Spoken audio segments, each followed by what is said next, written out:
Hi, I am Shushruta Goswami. So today I will teach you about the topic demand. Meaning of demand. Demand is an economic principle referring to a consumer's desire to purchase goods and services and willingness to pay a price for specific good or service. मतलब actually demand क्या है? हम जब किसी चीज़ को खरीदने की ख्वाहिश रखते हैं तो ही अगर सिर्फ ख्वाहिश रखते हैं तो ही सिर्फ वो हमारा डिमांड नहीं कहलाता, बल्कि उसका जो कीमत है उस कीमत को देकर हम उस चीज़ को खरीदने की ख्वाहिश रख रहे हैं, तो तभी वो डिमांड कहलाएगा अकॉर्डिंग टू इकोनॉमिक्स। सिर्फ ख्वाहिश हो रहा है उस चीज़ को खरीदने का, लेकिन उसका जो कीमत है बहुत ज़्यादा है, हम लोग को वो कीमत देने का मन नहीं कर रहा है, तब वो डिमांड नहीं कहलाता अकॉर्डिंग टू इकोनॉमिक्स। सो अब लॉ ऑफ डिमांड क्या है? According to the law of demand, other things being equal, if a price of a commodity falls, the quantity demand of it will rise, and the price of the commodity rises, its quantity demanded will decline. It implies that there is an inverse relationship between the price and quantity demanded of a commodity. In other words, other things being equal, quantity demanded will be more at a lower price than at a higher price. The law of demand describes a functional relationship between price and quantity demanded. Among various factors affecting demand, price of a commodity is the most critical factor. Thus, demand of a commodity is mainly determined by the price of commodity dx equal to fpx. So यहाँ पे ये कहना चाहता है कि law of demand के according अगर other factors of demand जो भी है सारा सेम टू सेम रहे, जिसको सेट्रिस वेरिबस कहा जाता है, मतलब प्राइस को छोड़कर other factors of the demand, अगर डिमांड में अगर कोई बदलाव नहीं हो तो वैसी सिचुएशन को सेट्रिस वेरिबस कहा जाता है। तो तब अगर किसी चीज़ का कीमत अगर घट गया तो उसका डिमांड बढ़ जाएगा, और अगर कीमत बढ़ गया तो डिमांड घट जाएगा। तो प्राइस एंड क्वांटिटी के बीच जो रिलेशन है वो ऑपोजिट रिलेशन है, which is known as inverse relationship, मतलब ऑपोजिट रिलेशन है। सो फंक्शनल रिलेशनशिप को यहाँ डिस्क्राइब किया गया है प्राइस और क्वांटिटी के बीच में D X equal to F bracket में पी एक्स, ठीक है। और ये लॉ ऑफ डिमांड जो है ये मतलब लॉ ऑफ डिमांड जो है was given by professor Marshall. ये यहाँ पे लिखा नहीं है, बट आपकी जानकारी के लिए मैं आपको बता रही हूँ।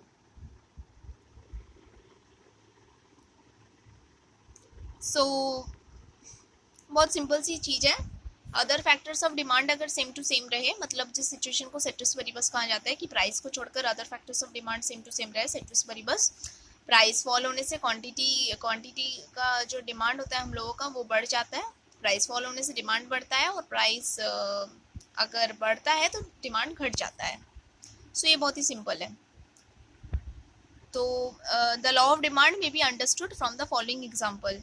तो यहाँ पे जो एग्जाम्पल है उसमें जो नंबर्स है वो बहुत बड़े बड़े हैं, तो मे बी जो लोग मैथ्स में कमज़ोर हैं उन लोग इस एग्जाम्पल से थोड़ा डर जा सकते हैं। So I am showing you another example. So see here, अगर प्राइस 10 है तो क्वांटिटी डिमांडेड 2। यहाँ पे प्राइस जैसे घट रहा है 10, 8, 6, 4, 2, प्राइस घट रहा है ना, तो डिमांड बढ़ रहा है। जैसे 10 रुपये का था तो क्वांटिटी डिमांडेड हुआ 2, प्राइस थोड़ा घट गया 8 हुआ, क्वांटिटी डिमांडेड बढ़ गया। ऐसे प्राइस घट रहा है तो क्वांटिटी डिमांडेड बढ़ रहा है। And here is the graph.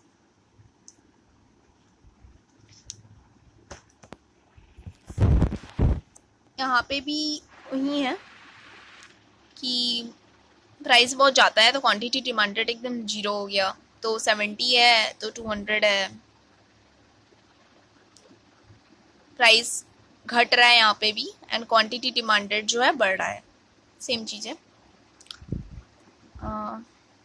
And here is the graph. अब assumptions of law of demand क्या बोलता है? The above stated law of demand is conditional. It is based on certain conditions as given. It is therefore always stated with the other things being equal.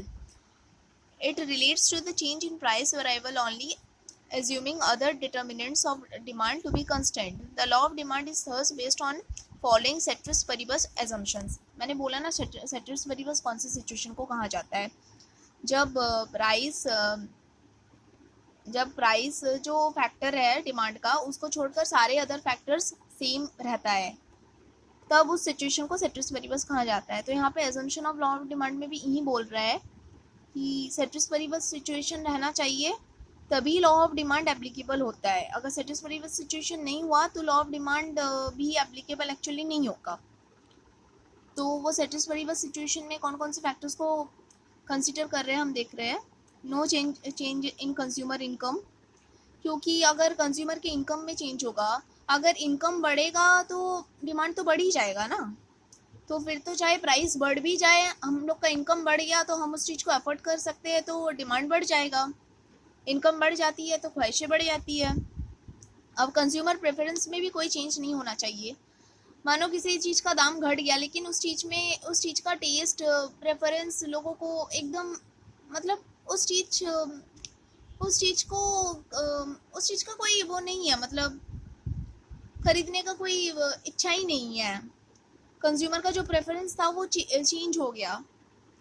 सो उसका दाम घट भी जाए तो उसका डिमांड बढ़ेगा नहीं, क्योंकि उस चीज़ का टेस्ट ही मानो अच्छा नहीं लगता हो। कोई खाने का चीज़ हो, मतलब मैक्सिमम लोगों को उस चीज़ का टेस्ट अच्छा नहीं लगता हो तो कंज्यूमर उस चीज़ को प्रेफर नहीं करेगा। No change in the fashion. तो फैशन का क्या है, फैशन तो आते दिनों बदलते जाते हैं। तो नो चेंज इन फैशन, जैसे कोई ड्रेस है अभी वो बहुत उसका अभी चल रहा है फैशन, उसका अभी उस ड्रेस को सभी लोग पहनते एकदम फैशनेबल है, तो वो फैशन मानो ओल्ड फैशन हो गया। तो वो ड्रेस का उस टाइम पे दाम घट भी गया तो भी आप उस ड्रेस को लेना पसंद नहीं करोगे, क्योंकि अब वो ओल्ड फैशन हो चुका है। तो यही बोलना चाहता है कि कंज्यूमर के इनकम में अगर कोई चेंज नहीं हो, कंज्यूमर के प्रेफरेंस में चेंज नहीं हो, फैशन में चेंज नहीं हो, तभी लॉ ऑफ डिमांड एप्लीकेबल होगा। तभी ये चीज़ एप्लीकेबल होगा कि प्राइस घट रहा है तो क्वांटिटी का जो डिमांड है वो बढ़ रहा है। वरना कंज्यूमर इनकम, अगर मेरा इनकम बढ़ गया तो अगर किसी चीज़ का प्राइस बढ़ भी गया तो भी मैं उस चीज़ का डिमांड रखूँगी, क्योंकि मैं उस चीज़ को अफोर्ड कर सकती हूँ। मेरा कंज्यूमर प्रेफरेंस चेंज हो गया तो उस चीज़ का दाम घट भी गया, मतलब मेरा जो प्रेफरेंस था, इन द सेंस मेरा जो प्रेफरेंस था वो चेंज हो गया तो उस चीज़ का दाम घट भी गया तो मैं उस चीज़ को प्रेफर नहीं करूँगी। तो ऐसे ही कंज्यूमर का प्रेफरेंस चेंज हो जाता है, टेस्ट प्रेफरेंस चेंज हो जाता है तो चीज़ का दाम घट भी जाता है तो उसको प्रेफर नहीं करता है। कि कोई चीज़ ओल्ड फैशन हो जाता है तो उसका दाम घट भी जाता है तो इंसान उसे प्रेफर नहीं करता है। अब यहाँ पे no change in the price of related goods. Related goods का मतलब होता है, रिलेटेड गुड्स में दोनों आता है, substitute goods and complementary goods. तो सब्सटीट्यूट गुड्स जो है जैसे टी कॉफ़ी, मतलब टी के बदले हम लोग कॉफ़ी भी पी सकते हैं।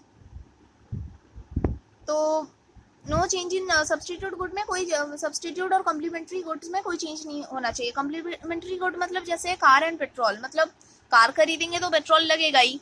अब जैसे मानो कार का दाम घट गया लेकिन पेट्रोल का दाम बढ़ गया तो हम कार खरीदना प्रेफर नहीं करेंगे, तो कार का डिमांड नहीं बढ़ेगा कार का दाम घटते हुए भी, क्योंकि पेट्रोल का दाम बढ़ गया।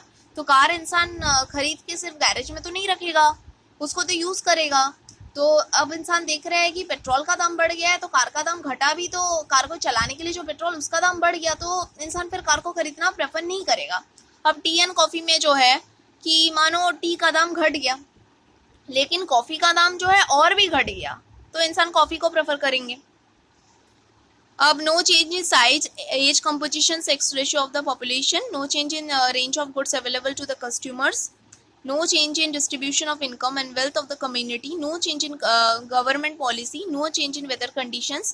तो ये सब फैक्टर्स में जब कोई चेंज नहीं आएगा, सेट्रिस पेरिबस सिचुएशन रहेगा, तभी वो लॉ ऑफ डिमांड एप्लीकेबल होगा। अब मानो वेदर कंडीशन चेंज हो गया, मानो स्वेटर का दाम कम हो गया लेकिन गर्मी बढ़ गया तो क्यों स्वेटर प्रेफर करेगा।